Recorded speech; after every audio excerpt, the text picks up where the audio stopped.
अलीकडे नाही नाही त्यांना जाऊ दे इथून दाख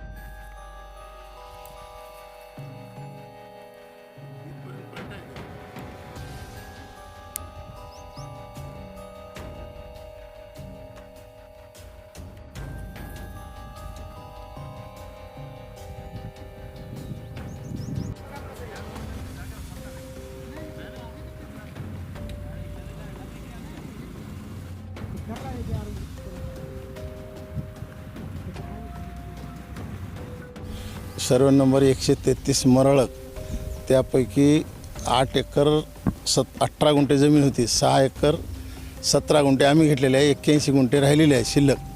81 गुंठ्यामध्ये त्यांनी बाजूचे जे काय आहे ते 14 जण त्यांनी 85 गुंठ्यात कब्जा केलेत आणि आमचे 2 वाडीकर साहेबांनी दुसरा एक नंबर 131 आणि 132 ह्याच्यावर 2 गुंठ्याचा कब्जा केले आहेत. आम्हाला 2 गुंठे सोडून द्यावं ते.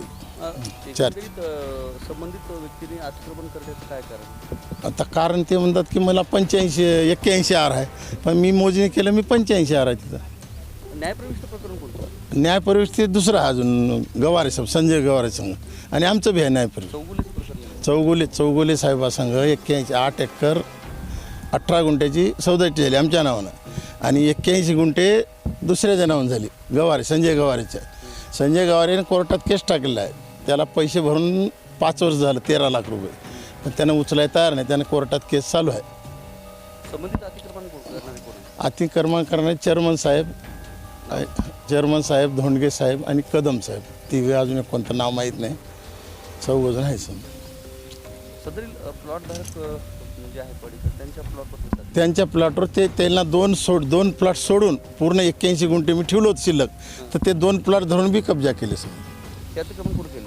हे धोंडगे साहेब, चेअरमन साहेब आणि कदम साहेब. काय मागणी काही सांगणार आहे तर मोजणी करून देतो, सरकारी मोजणी करून देतो, उरली तर देतो सरकारी मोजणी करून. हेच शब्द आहे, रोज बोललं तर हेच. आता कवा मोजणी करता 4 महिने झालं कब्जा करून, आणि मी वाडीकर साहेबाला ऐकून 2 वर्ष झालं. घेतल्या जागेवर अतिक्रमण केल्याचा आपण आरोप केला होता. नेमकं काय प्रकरण आहे, नेमकं काय निदर्शनास?